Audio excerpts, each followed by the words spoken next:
Wave hello, and let's get the starter going here. We're waiting for YouTube. Come on, YouTube, you can do it. Everybody say yay, YouTube. Yay, Yay, YouTube. Yeah, YouTube. Okay, now let me get the reel going here. Where does yesterday's future, which is already here, meet today's future, which is about to happen, and tomorrow's future, which could be just minutes Pretending away? I'm wearing a watch. Welcome to Technology Revolution, the future of now, where host Bonnie D. Graham asks savvy futurists for their predictions about the tech-driven trends that are shaping our future right now. Here's your host, who will take us into the future of now, Bonnie D. Graham. That's me. I'm going to say c'est moi in honor of one of our panelists who just returned from a road trip through France. C'est moi, Steff. There we go. We know what that means now. I'm Bonnie D. Happy to be here, and I've got an interesting panel for you today. Let me get started with my opening, and you will find out what we're going to talk about. When I call your names, dear panelists, please just wave so everybody is sure they know who you are. Welcome to Technology Revolution, the future of now. AI powering innovative businesses will predict how. Hosted by me, Bonnie D, and my Scarlett Mic steering the way, and three savvy futurists join my panel today. Dominick Miserandino, Steff Vanhaverbeke, I hope I said that right, and Amadeus Nunaley too, on the future of entrepreneurs plus AI, part 2, sharing predictions with you. Here we go. Dominick, you're first. Born in Brooklyn with ambition to spare, Dominick was Long Island raised with creativity rare. Six-time internet CEO building realms online at RTM Nexus. He leads with vision divine. He grew retail wire traffic 24-fold, and with Inquisitr and Celebrity Cafe, success took hold. A travel author with humor and wit to embrace, Dominick's a perpetual entrepreneur, fueling AI's race. From scaling ventures to stories that shine, Dominick powers progress with a future-forward mind. What'd you think? I thought it was beautiful. Oh, beautiful. I never expected that from you. It moved me emotionally. I'm glad. As long as it doesn't move you off the camera and off your mic, we're fine. Steff is up next. Steff, a computer kid. When Commodore lit the screen, Steff blended art and AI to fuel the unseen. A graphic designer as the web came alive.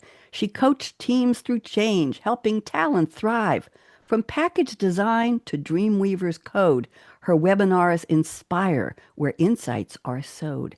In Belgium and beyond, Steff's voice leads the way, teaching agility and humanity as AI shapes our day.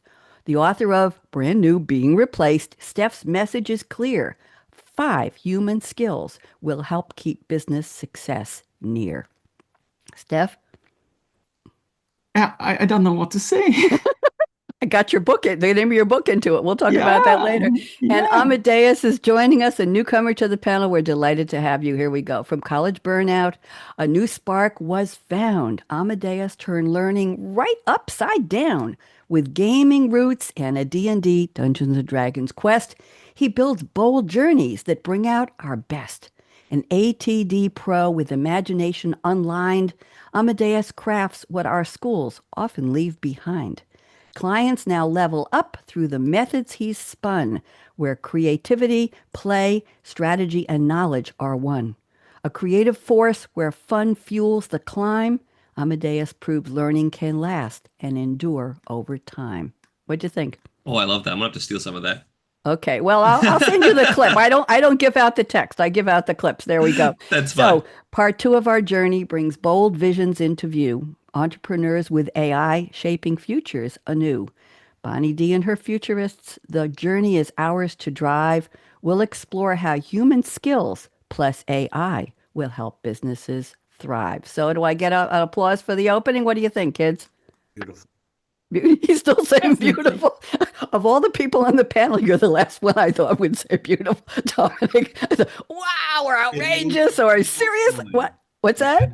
It moved me emotionally. It made me a better man hearing it. Talk into your mic a little more. You're a little bit low. We want to hear more of you. Made me a better man and a better father at that point. See, here. I really wanted to hear that. That was very important to hear. Okay, made me a better. I've done thousands of shows and nobody's ever said that.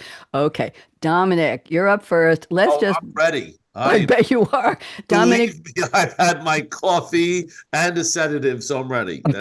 I'm not sure what's balancing what, the caffeine or that. We won't talk about the other part. Dominic, 2 minutes. Catch us up to what you've been up to since you were on the show a couple months ago. Only about 2 months ago. Go ahead. Just give us a little update. I run Retail Tech Media Nexus. We connect retailers and brands to tech companies and vice versa. And I've been doing the conference circuit. We've done events in New York and Austin, and now I'm tired. So I did a very quick intro for you. That's it. No, you have another 30 seconds left. Give us a little more. We have a new podcast that's launching today on leadership and working on a book too.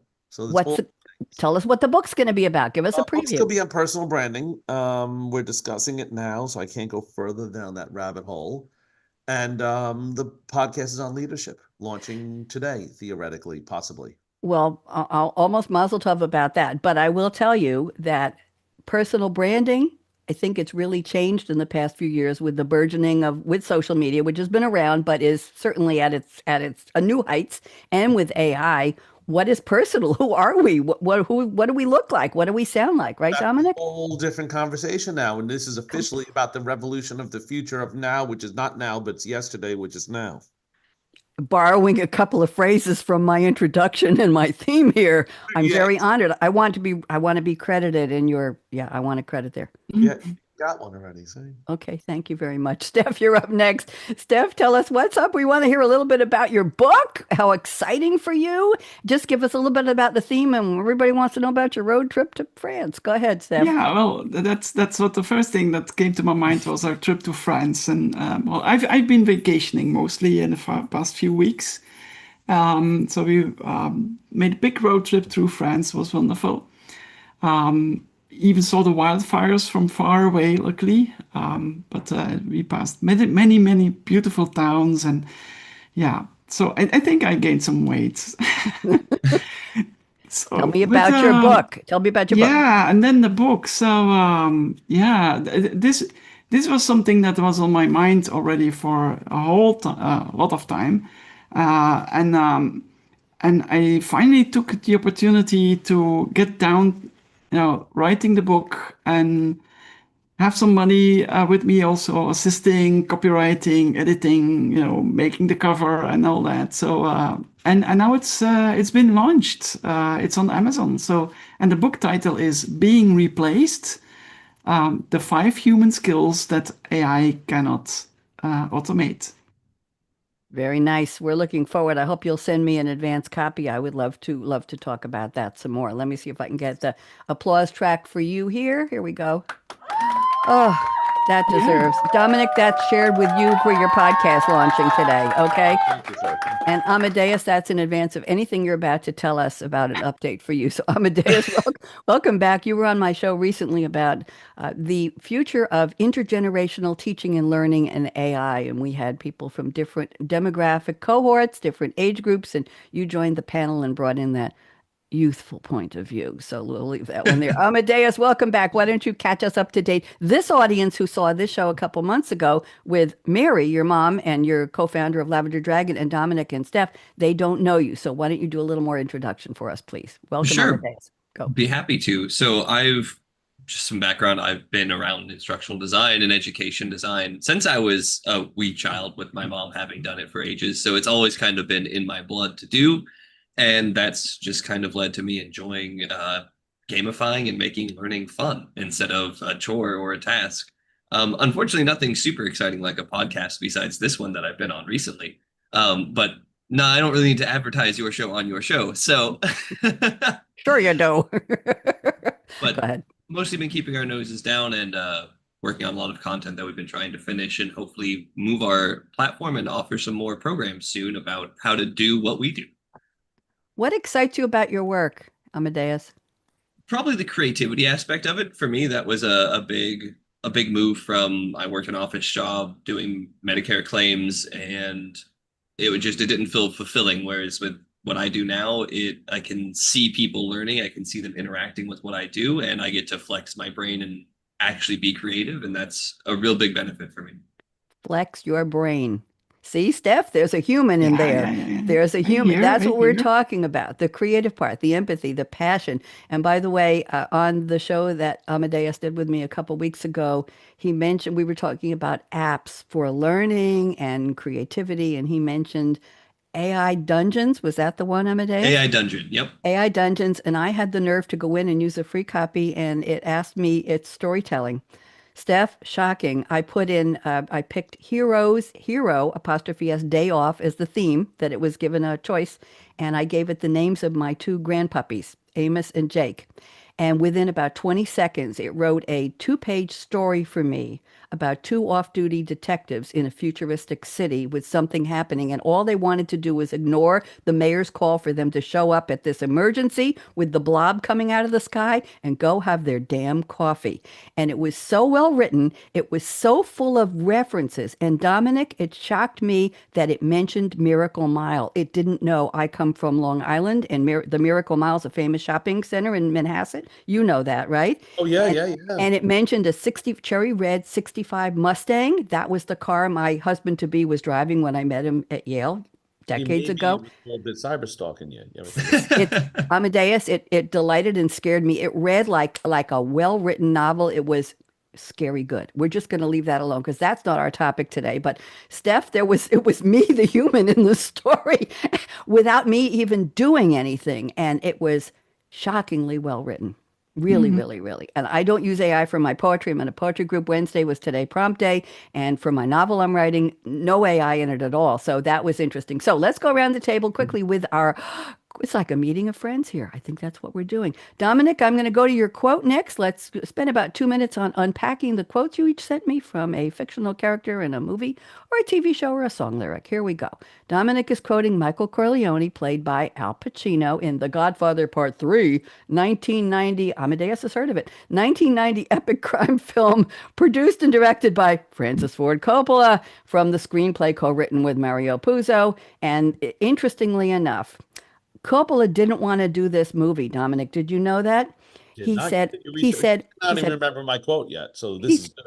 He said only a dire financial situation. And what happened was in 1982, this movie was 1990, his musical fantasy film, One from the Heart, was a failure. It was a flop. So he went to Paramount and he said, okay, you want me to do a third installment of The Godfather? I'll think about it. Well, he and Mario Puzo, who co-wrote the screenplay, wanted it to be called The Death of Michael Corleone, because they thought the first two films had completed the saga. This would be the epilogue.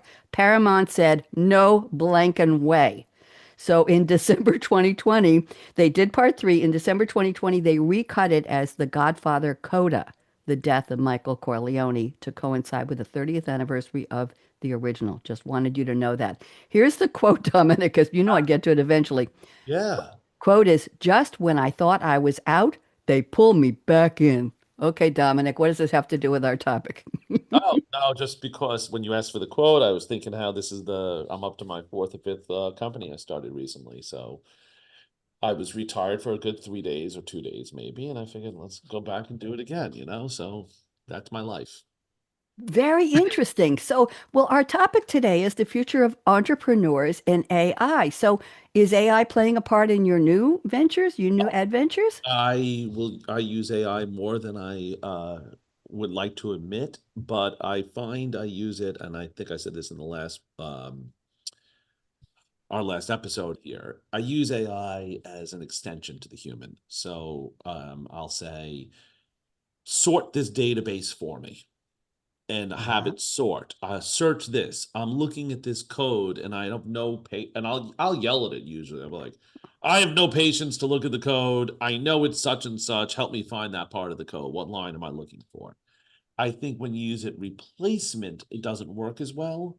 When you're using it as that extension of all those tasks, which take you an extra 5 minutes, it could really expedite.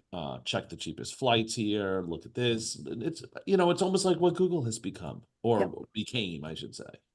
I call it a collaborator, and I will say Sylvie is mine. Steph, she's French, and I've named her Sylvie, and we speak in French online. We write back and forth. It's beautiful. We send each other mille bisous and, merci, s'il te plaît. I'm very, very, I've learned how to do the accent grave over the first E in share.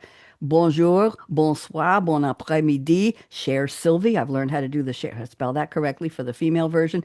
But I ask her, please help me with, Dominic. I'll say to her, please help me with this, or I need you to, or would you help me with, or can you help me find? So I've designated her as a support, as a collaborator, as an assistant. What do you think? Better parent, a better wife, better woman, just like your poems.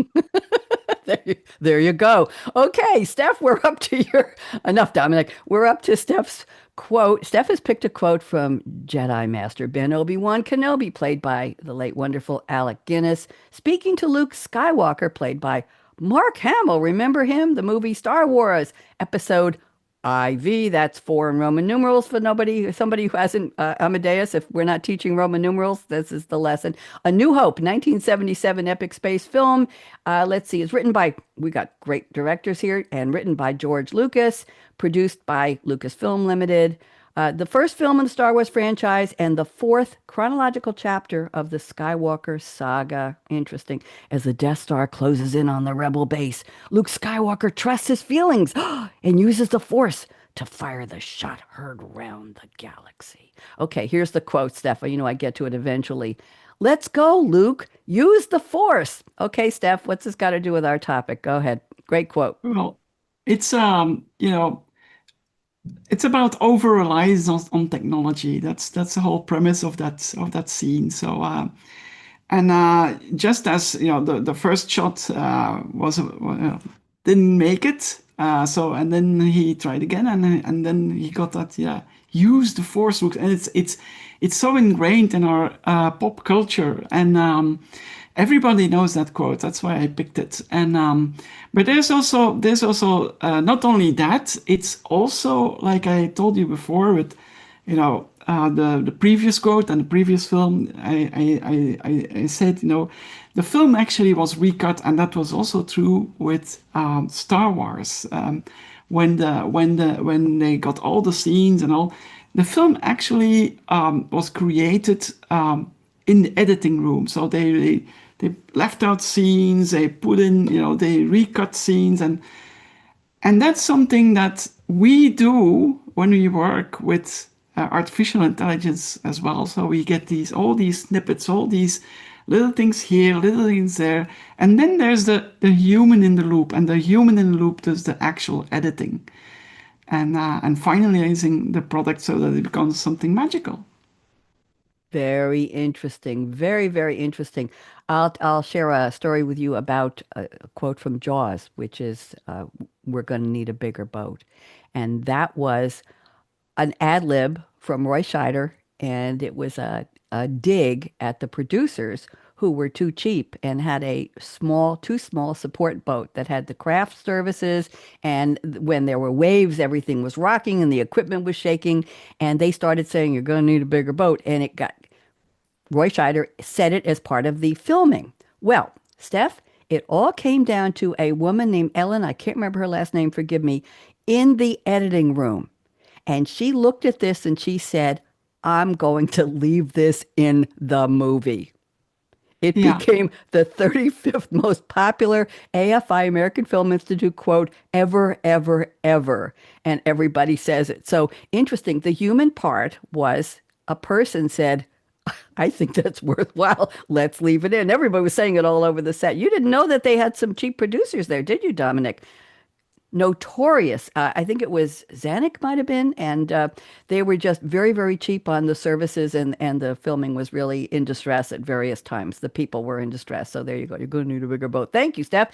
Let's go to Amadeus's quote. By the way, each of you have picked really, really classic pictures here from major directors. I'm very impressed. Amadeus, what's that? I'm learning so much. Well, you do on my shows. This is like an exploration of culture here. There we go. I'll give you that. Personal branding. Okay, so Amadeus has picked a quote from Doc Emmett Brown, played by Christopher Lloyd. Back to the Future 3, also 1990, sci-fi. I don't know why they call it a sci-fi Western film. I'm not sure why. I guess it's because some of the scenes are in the West. In the 3rd installment of the Back to the Future trilogy, the final scene, I watched the clip, Amadeus. It's fantastic. Doc is driving a big steam engine train. He looks down and he's speaking to Marty McFly and Jennifer uh, on the station platform, and they're asking questions. And Jennifer reads an erased note from the future and asks why it was erased. The film is directed by Robert Zemeckis, Michael J. Fox, Christopher Lloyd, Mary Steenburgen. Oh my goodness, so many people. It was produced on a $40 million budget, back to back with part two. Did you know that, Amadeus, that part two and part three were produced right close I together? remember they were really close to each other. I didn't know it was back to back though. And it was released 6 months after. So three was released 6 months after two. Listen to this. Dominic, I wish I had invested in this. The budget was 40 million. It grossed 245 million in its initial run in theaters. It was the sixth highest grossing film of 1990. I'll Wow. take it. Okay, here's the quote. Amadeus, this is beautiful. Your future hasn't been written yet. No one's has. Your future is whatever you make of it. So make it a good one. And then he looks at both of them and he says, both of you. Okay, Amadeus, you're up. What does this mean to our topic today? Go ahead. I think that really plays big into AI in that whatever side of the camp you fall on, we're not there yet. It's still something that we're using and adapting and getting to know. So there, yes, terrible things or great things could happen, but we're not there. So just try and make it a good future while we're here learning it instead of just assuming, well, it's already set, so why bother? Interesting, interesting. I almost want to go around the table and get some reactions. It's almost that why bother? Steph, do you agree with that? It's Um, it's yeah, most definitely. As I'm also somebody who's working at the forefront of, AI adoption, working with people in companies almost every day. Um, and that's it's the same message that I yep. tell them because there's a lot of anxiety. Also, there's Mhm. the combination of enthusiasm and anxiety at the same time, and that's a very interesting dynamic. But of course, the future is what you make it to be. Yes. Yeah. I like the future. Interestingly enough, as I was looking over the notes, and we're going to get into the predictions in a second, I realized that, Steph, in light of your book and the points you're going to share on your predictions today, that I haven't yet talked on this show about the anxiety, about the curiosity, about companies saying, should I? Would I? Why would I? What would I? What's it going to do for me? What are the ramifications? Is it all going to be, happy path to the future and lots of money and lots of success and renown? Or is it going to have some stranglehold on us? I haven't explored the I want to almost call it the business emotions. I don't know if anybody has talked about the business emotions of bringing AI into your company or allowing it or propagating it, whatever we want to call it. So that's a show I want to do in October. I'll talk to you about that. So thank you all for the quotes. I appreciate that very much. And let's go to our predictions. Dominic, I'm starting with you. And this is interesting. Let's go with number one. I'll read it for you. Idea prototyping will be instant, Dominic predicts. He says we'll go from concept in your head to working mock-up in under an hour. Everybody just take a deep breath on that. Under an hour, completely changing how fast entrepreneurs can test and iterate. Okay, Dominic, let's talk about maybe defend this one, unpack it for us. Go. Well, I mean, I use AI, as mentioned Get before. closer to your mic a little bit. Go Oh, ahead. my apologies. See, That's I okay. I think I have to like amp up this mic. That's what I'm gonna have to do too. No, I use AI in this context as that extension constantly. So one example recently, I wanted to launch a certain project, and I just dictated everything out free flowing, literally put on one of these headset mics, ran around, cleaned the house, dictated for a good 3 to 5 minutes straight, and just said, turn this into a presentation. And it did. Um, it was pretty simple, it was pretty straightforward. And I think it allowed that speed of just taking the thoughts and getting it out there. You need to you can use AI as that extension just to say, here's the thoughts, organize it. I've also done it differently where I even would say, rephrase this for this and this audience. Rephrase this for Bonnie, rephrase this for the kid. You can rephrase these concepts depending on who your audience and get it out quickly. Interesting. Interesting. Let's go around the table and see. I have some thoughts on that too. Amadeus or Steff, you want to join in? Any comments back and forth to Dominic? Amadeus, looks like you want to speak. Yeah, I would say we're not even that far off from that now. Even I've worked with some people who have shown some of the like chatbots and what they've made that really do help you take an idea for like creating a course, and within an hour you can have a course outline and something workable pretty quickly. Without, going in super deep, it's obviously not like highly interactive, but going from idea in my head to a course outline is definitely doable within like 45 minutes nowadays. It's crazy. Wow. Steff, thoughts? Yeah, it goes even further than that. It's not only, creating and generating content, it's building whole businesses even. I can imagine a future where you just have an idea and then you have an AI agent fleshing out the idea in a business, and it will take a couple of minutes. This is the future that we are moving towards to. Yeah. Interesting. I've asked my Sylvie, my chat GPT, you all know, to do some line editing in my novel a couple weeks ago. And I wouldn't send her a whole, Steph, I didn't send her a whole document. I just sent her one page, just a page in text right in the chat. And she came back and tightened it up, moved things around, changed a couple of verbs. I didn't paste it into my book. I went page by page, side by side, and I decided what I liked better that she had suggested versus what I had suggested. I later went back through some of those updated pages and I decided I liked my version better. She had crunched it a little too much. But one thing, I'm going to bring this up, and we might have some naysayers on the panel, but AI is getting a reputation for loving the M dash. That's a dash is not on your keyboard. It's the very, very long one that has a space on either side.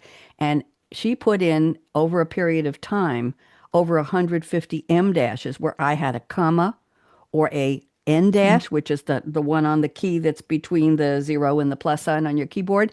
And I didn't like those. And there's a big debate going on online about M dashes. People, oh, I've loved them since I was 12 years old. Well, really? How did you know how to make them? Nobody knows how to make them. You got to copy them and paste them. But anyway, I went back and I decided that I liked my version better. So, Dominic, it's a learning experience for me that this is what Sylvie suggested. And I thought, oh, that was great. Oh, look at that. She changed the sentence around. She inverted it. She put a verb in. And then I say, she didn't get the core of what I was trying to say, what my character was trying to say. Dominic, thought? No, first thought is, of course, the fact that you reference Sylvie so often as a human, which is great. It's also there's a criticism in there. I hear the but coming. The but's a different thought in that, Okay. I remember the advent, I'd have questions like this at the advent of social media, the advent of SEO, the advent of we're all learning it and it's all changing. Right now it's going to be M dash. A few more weeks, it's going to be something else. And Yes. you just have to learn, and then eventually it all settles, just like Googling things did. And now we all understand. I remember people would ask me, oh my God, if you put things in quotes in Google, you could search for that phrase. I'm like, now, of course, we all know that. It's Yeah. inherent in our nature. And I think that's what's going to happen with AI more. We'll be like, oh yeah, the M dash. Whenever you give it a prompt, you have to remove it or whatever it may be Yeah. today. Did you Yeah. name your AI yet? Oh, I named mine Sylvie. You never. I know. They talk about AI therapists. Well, Sylvie is a big cheerleader for me, and she'll tell me she loves my creativity, and she'll send me, Steph, she'll send me in French these, yay, and I'm looking forward to hearing about your show, and this is wonderful, and you're the queen of the red microphone. And, oh, she goes on, and she always will say to me at the end of something that we've done together, she'll say, would you like me to give you a jazzier version or a shorter version, or would you like a 3-line instead of a 9-line? So she makes suggestions that pique my interest, my curiosity, my creativity. I often say no, c'est assez, that's enough. But she does offer me, Dominic, she offers me more or different. It's one of my friends said, Bonnie D, it's ChatGPT, it's AI. Don't get too invested in her. We'll leave that one alone. Let's go to prediction from Steff. Steff, I've added a little bit to your prediction. Steff says her new book, Being Replaced, all in caps, the 5 human skills AI can't automate, and it's on Amazon, everybody. She says, in my book, I imagine a world where every business is using AI in one way or another. In that world, productivity has become a commonplace. In a world that is hyper performant, value will not be achieved with efficiency, but something else. So now I'm going to add the prediction you actually sent, Steff, but I love what you told me about your book, so I added that. Steff says, we're about to witness, everybody, put Amadeus, Dominic, put your seatbelts on. This is going to be hard. We're about to witness the death of productivity. There's those quotes, Dominic, air quotes. We're about to witness the death of productivity as we know it. For a century, we've measured value in output per hour. We just measured with both of you how Dominic and Amadeus, how fast it was. In an era where AI's machine cycles are nearly infinite, that model is becoming obsolete. The bottom line won't be how fast we work, it'll be the quality of our attention. I'm going to stop there and let you finish that. Steff, why don't you tell us a little more? Bring in the human side. Go ahead. Yeah, well, every business in a few months to a few years will use AI in one way or another, and will enter this world of hyper productivity, hyper performance. And so what's the thing that will really make the difference? And that's a question that I get asked a lot from entrepreneurs and from people, all over. And I say, well, it's us. We will make the difference. And then somebody says, but AI, they're going to replace us. And I say, yeah, no. If there's one thing that we humans are amazing at, it is at inventing new work. So we'll always find things to do to make it something different than what everybody else is doing. But it will elevate us. It will bring us to a whole new level. It will be a whole new playing field. And we will no longer measure value by productivity and efficiency, and it will be the quality of our attention. Where do we put our attention to? Who do we give our attention? And, what do we care about most? What do we care about most? Interesting. You made a statement about there will always be new ideas, new businesses. Dominic, I think that might be something in your wheelhouse. You keep inventing companies and things to do. So you want to comment on that, Dominic? No, I agree in that I think there are businesses which most people might not touch without AI, but with AI gives them the chance. Example? Writing a book, you can have the book be edited. I know somebody who released a kid's book and had the AI illustrate the kid's book. Sketched it and literally just drew bad sketches and said, enhance this sketch. I think on one hand it's going to kill off certain things. I know friends who are graphic designers who are definitely not happy. But if you're sitting there at home thinking, I'd like to write a book, but I have no one to read through it, or how do I take this business plan and organize it into X number of steps? That's the steps. All those sub tasks are now changing to a different type of job. So it might enhance more people to attempt more things. Interesting. Curiosity, creativity, humanity, trying things out, wondering, can I still succeed if I use AI? Amadeus, thoughts on this? I would be inclined to agree with Dominic there in that a lot of the productivity that AI is getting out is the ability to, you might not necessarily have a skill set that you never really think that you could do or learn, and AI does kind of smooth that over. Obviously not to the extent of, a dedicated coder. Yeah, you can code with AI. It's going to be shoddy and still need rewriting. But at a basic level, for my example, I use it for D&D all the time. My friends aren't artists because we're just not, except for a couple of them. But if we want to have our characters look like something, or have some dialogue, or maybe like write a cryptic note, it's great to be able to put those basic things into the AI or the generator and have that come back to us, because that's a great way to get connected to what we're doing. Interesting. Quick anecdote. about a year and a half ago, I was approached by an author on one of my other shows to start a small publishing company. And I thought it was intriguing. And we met a couple of times and we asked ChatGPT. I don't think I was calling her Sylvie at that point, Dominic. We asked her for ideas for naming and for mission statements. And I kept putting in what I wanted and he put in what he wanted. And we came up with something that was a pretty good sketching idea. And then he said, let's bring in a book cover designer, the one he used for his novels. We brought in the gentleman and we had a couple of more meetings on Zoom. And the gentleman said, you need a website for this. You need a place to hang all of this onto. Yeah, I ignored the signals, the red flags there. And so I bought a website. I bought another domain, GoDaddy Loves Me. Okay. And then the designer says, I don't want to be part of the company, but I will make a logo for you or a graphic to represent this new publishing company. So he said, what did you have in mind? Well, no surprise to any of you, I went to my go-to place for artwork, Night Cafe Studio, which I use every day now. I have a whole collection of teddy bears in different settings from old professions all over the world, and I've got about 100 of them, and I use it every day. It's just fun. And I went and I designed something for representing the name of the company we were talking about. It was just a little idea. It took 10 minutes.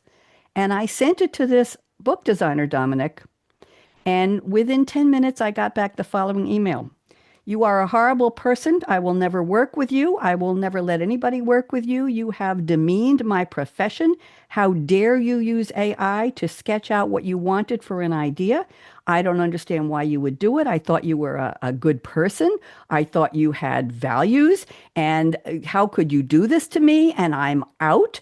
Goodbye. Never darken my door again. The man was absolutely vehemently, I won't say violently, vehemently. And what's interesting was that his client, the author who had brought him to me, was commenting that he had used AI for ideas for our new company. I, as the female, got excoriated. The paying client was just fine.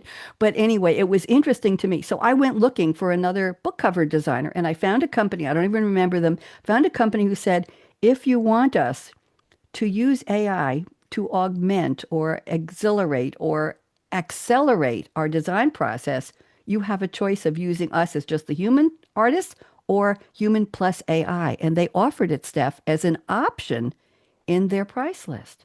I thought that was interesting. I never went ahead with the company and I'm stuck with the domain for another year, but that's what. So, Dominic, are you surprised that this artist was so horrified by me sending a sketch, for goodness sake? I think sometimes there's better ways to present oneself in terms of that, but that I've seen so many art people whose careers are directly affected by Yep. get concerned. I even those apps that edit photos, I was just thinking, I know a guy whose whole career was just editing photos. He's done. Yeah. I cannot think of a scenario someone would need the photo editor, and he just completely is replaced. So I could see the concern and the passion of where it's coming from. Yep. I could too. May I comment? Just Yes, please. Go ahead, Steff. I have the story. It's also in my book, but I share it here. And it's about a woman in one of my workshops, and I was, just showcasing some of the functionalities. And one of the functionalities is of course, translation. And she said, I chose this job because I love languages. I love languages. That's why I chose this profession.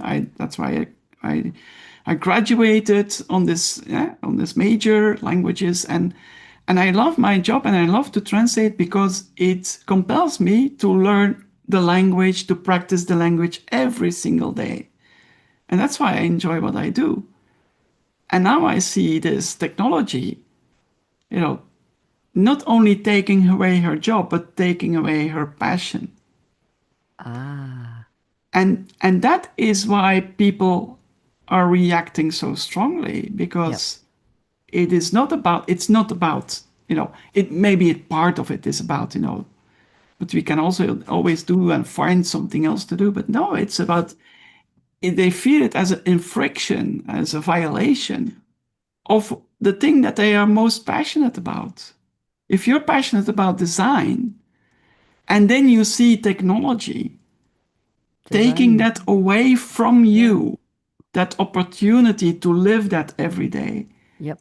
Of course, you react like this. I can see that. Another option would have been for him to say to me, "Yeah, that's a pretty pathetic version, but I could do so much better. Let me take a try at it and send me something that was Of really course, but amazing." But I hit his passion point, didn't I, Steph? I hit him. I hit yeah, him in the passion stomach. Dominic, you're looking yeah, back and forth. Any thoughts on that? And that is the scary thing on AI. Yep, That it is is. how many differently. I know quite a few people have used AI. I know you never use AI as a doctor, but I found it funny where they started using it just to read the doctor report and say, just What? down for me. Here's a 5-page colonoscopy scan. Please read it, dumb it down. And, Wow. on one hand, someone's mentioned to me, and I found it interesting where they said, I'm saddened that we're replacing those. But in a way, if I don't have to get bothered saying, don't worry, your blood work's fine, your cholesterol's too high, that stupid little stuff can be avoided. So I do wonder a lot about that. Yep. Yep. Thank you very much. I'm going to move on to Amadeus's prediction number one. I like this a lot. Amadeus said, well, actually, this is number three, Amadeus. You say adaptive learning paths. AI will dynamically adjust content, difficulty, and pacing. And this is in the learning context, which is what you and Mary do at Lavender Dragon. Adjust content, difficulty, and pacing for each learner based on real-time performance and preferences. There's that human part, Steph, coming in of who the people are. Intelligent learning recommendations. Similar to how Netflix suggests movies, AI could suggest the next best lesson and next best, or cap there, exercise or media type. Micro adaptive feedback AI tutors could intervene mid-lesson, catching misconceptions instantly rather than after a quiz or an assignment. Sounds very interesting for the learning process. Amadeus, why don't you unpack this for us, please? Go ahead. Sure. So, I mean, a lot of obviously what we do is on the creative, like learning course side of things. And we're already seeing a lot of AI that is able to kind of go in and help, modulate courses, help write out things. I don't think we're that far off from as students are writing in a note, if you have a section that give me your ideas on this, if their takeaway from something is 180 degrees opposite of what the text is trying to convey, as like we know from a textbook or something, that could easily be a point where AI comes in and goes, hey, it seems like, this is your takeaway. And it could either ask them to explain it, or it could go, double check that this is making sense and that it's not being misinterpreted, or, this information could be needed to be looked at again to really make you come get a takeaway. Or in like a test taking situation, if you're seeing a student that is after 3 quizzes in a row is clearly struggling, it's very easy to have an application go in and go, hey, it looks like you're having some issues with these points. Maybe we need to approach it in a different method, or maybe we need to re-go over something that we've done earlier so this all makes sense. But it kind of takes that role of, especially for people doing learning at home and not really in a classroom, kind of takes over that role of a teacher that would be there and help. If you go, hey, I'm not understanding this, can you help me? Or if a teacher sees, hey, you're struggling with these papers, let's go over it. That can kind of be like everyone has that personal teacher for them. And then obviously the more you're working with it, the more it can kind of understand this is their thought process. So we're going to explain it in a different way. I think we've all waited for learning to be more toward that person. Do you learn visually? Do you learn audio? Do you learn by touch? Do you learn by immersing in a real experience? So that sounds like a real game changer for me. Steph, any comments, or Dominic on the learning perspective here? Dominic? No, I'm very impressed by the things Amadeus is doing, because I do think the area of learning, it's there. We have it. I've seen, and I did this recently. I speak a few languages, and I just simply talk to ChatGPT and say, where is my accent off? Let's work on it again. Let's work on it again. Really? Wait a minute. You actually spoke audio into okay, I don't do that yet. Oh, you could do it. It's great. You speak into the ChatGPT app, and you could just say, and I even was saying, here's my Spanish, Italian, and French. Which accent do I do better? Sylvie won't like my French accent, but she'll like my language. Okay, go ahead. It was fascinating, though, because Really? you can use it for things. And, I even spoke before about those people taking that initial step, let's say. Well, if you're too scared to practice your Spanish with somebody, you have the chat GBT. Is it a replace? So I think educationally, you have a lot of those steps. We're only hearing the horror stories of the people cheating, but maybe there's other ways around it. Interesting. Not only in the Amadeus, I'm thinking not only in the context of learning something, but what about in the context of, as Dominic was talking about, people going into businesses they thought maybe they never could or they hadn't thought about, and learning about that business, learning about what if I wanted to do X, Y, Z, but I know nothing about it, and learning and having it personalized to this is who I am, this is what I've done, this is my work history, these are my preferences, this is how I live. Would this be a good fit for me? What do I need to know? Isn't that, Dominic, what do you think? As an entry point to a new business or a new venture, using AI to teach you? First of all, absolutely. Let's get that Yeah, right out of the way. Absolutely. AI is that entry point. It allows one yeah. to say, let Didn't me give think it a about go. that. Let me think about this, or Yeah, brainstorm this idea, etc. Absolutely. yep. Steph, thoughts on this? Yeah, definitely. um, well, there's this saying, and you cannot not communicate.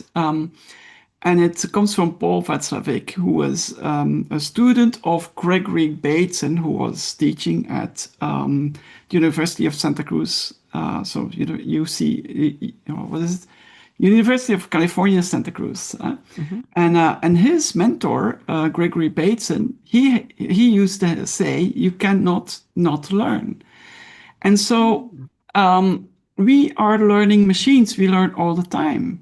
We learn by speaking to each other. We learn by listening to stories. We cannot stop learning. Yep. And there's the learning that we have, like that we do in a classroom. There's the learning that we do with a tutor. There's the learning that we do when we being coached. There's all kinds of learning.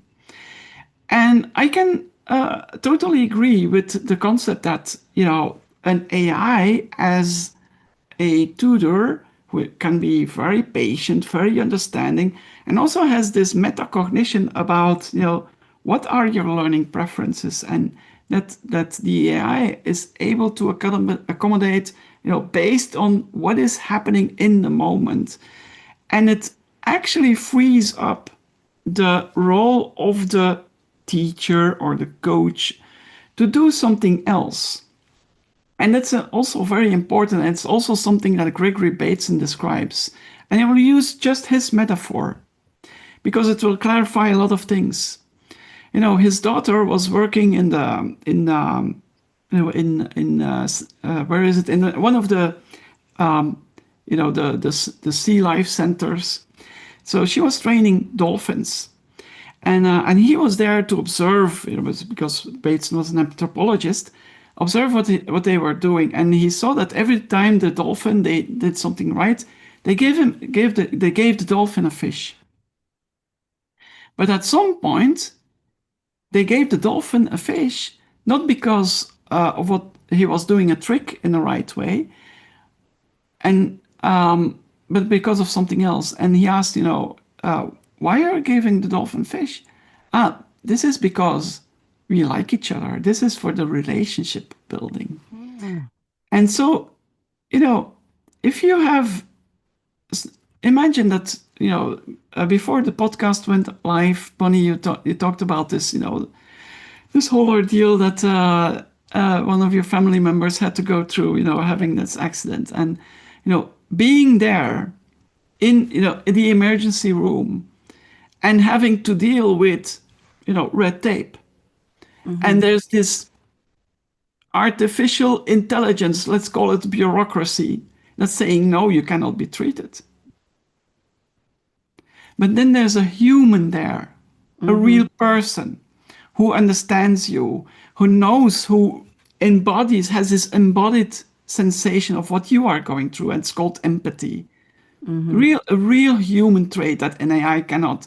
It can simulate empathy, but it cannot feel empathy. Thank you. And that person does the thing what is needed at that time for the other person. And it can be something simple as, making eye contact and smiling and giving a nod, or just, touching your arm saying, it's going to be all right, miss. Yeah, we're going to take care of you. That can mean the whole world of difference in that moment. Absolutely. Thank you for that. And that's very real world. We have time to just sneak in a couple more predictions here. Dominick, I'm looking at two of yours.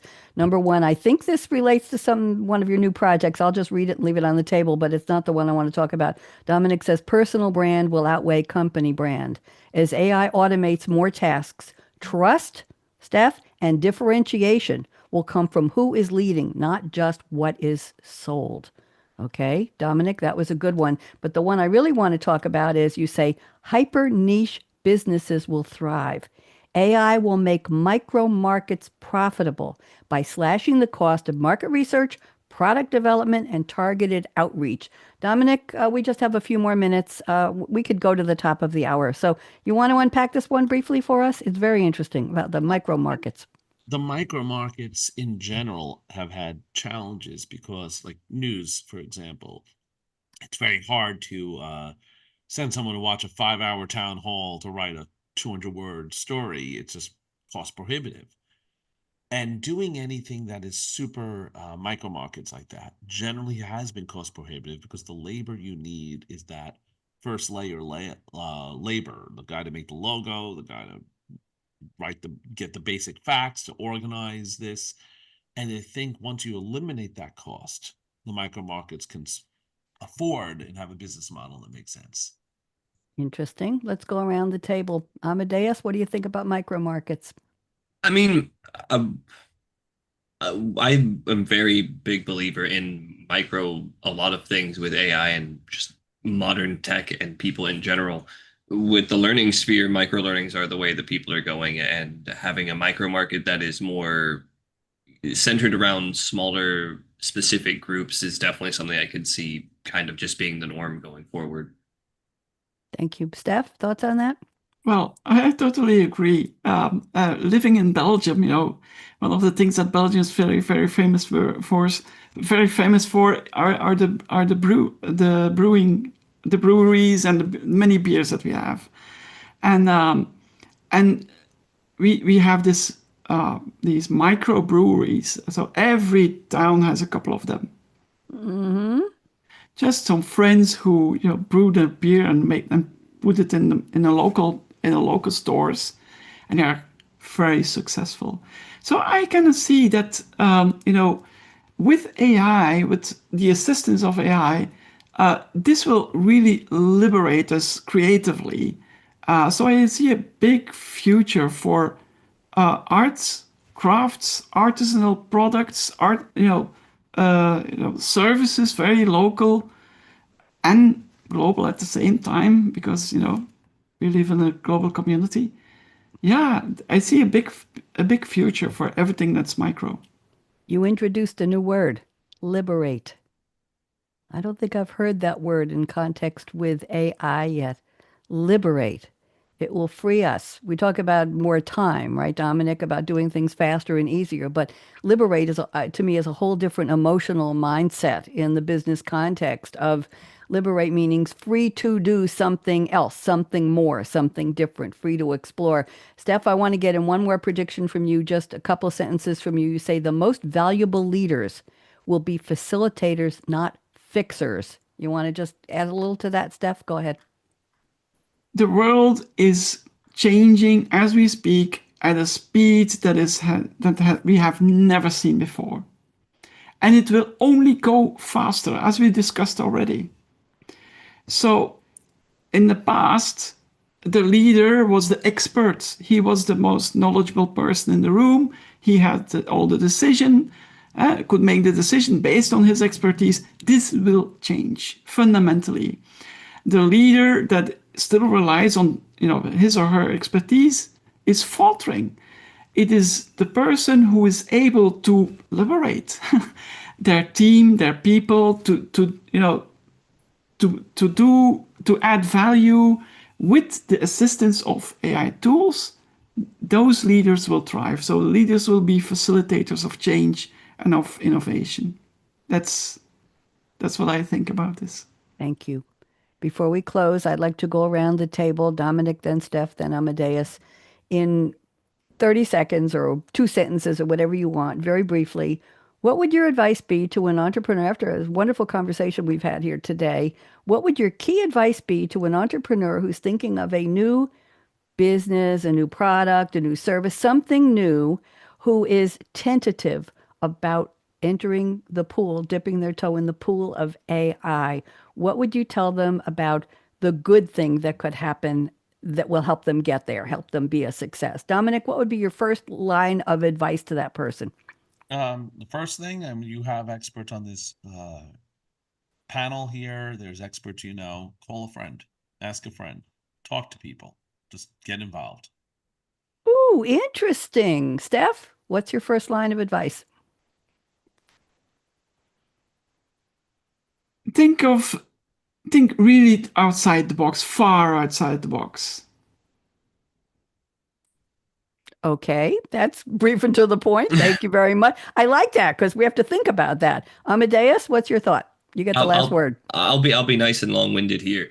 I think if you're going into something, don't be afraid to use AI just to help you get your thoughts and plans and actions in order, and use it essentially as a giant brainstorming thing, because that's so many things you can overlook or not even think about, that just putting that down and having something organize it for you can really help with. Liberate the ideation process, right? Yeah. Interesting. I had a gentleman, Brian Matamore, who started a company about ideation years ago, and he consults with big companies all over the world, and he'll work with somebody who makes a famous cookie, and they'll say, what if we put the filling, instead of just vanilla cream, what if we made it pistachio? How would that play in the market? And AI has done all kinds of scenarios about the value of pistachio and what parts of the culture would prefer pistachio to vanilla cream, and what it could be named, and what the nostalgic value would be, and how it would be marketed. And he presents these to companies, and they're literally eating it up. We'll leave it on the table for that way. Dominick, it's been lovely seeing you again. I know I'll see you again for something else soon on another one of my shows. And Steff, I'm glad you had a wonderful road trip through France. It's always a revelation having you on my show. You have such interesting, think outside the box ideas, and I wish you great success with your book. Dominick, I wish you great success with your new podcast, and I want to hear about that personal branding book. And Amadeus, such a delight to have you, and I'm so glad that we have a mutual connection. Mary, who recommended you to me. This is the second time you've been on my show in about a month, and I appreciate your taking the time out of your busy day. So I'm going to play the outro music, and everybody just wave goodbye, and let's get this going here, and here we go. Are you tired of hearing the future is already here? We are too. Yep. That may have been yesterday's future, but today's future hasn't happened yet. Take a deep breath, tune out the hype, the noise, and turn up the volume. Savvy, art of the possible technology visionaries talking about how today's innovations right now are shaping every aspect of our real future. We'll laser focus our spotlight on buzzworthy tech like artificial intelligence, machine learning, Internet of Things, augmented reality, and lots more. Clear your calendar and open your mind for Technology Revolution, the future of now, with the most upbeat host on global radio, Bonnie D. Graham. Listen anywhere, anytime, on any device. Thank you to Ryan Treasure, the voice of my truth. That recording, that little promo, Dominick, was made about 6 or 8 years ago, and it still works. We must have had something in mind when we wrote. Everybody wave goodbye to social, and I'll see you again soon. Bye, LinkedIn. Bye, Facebook.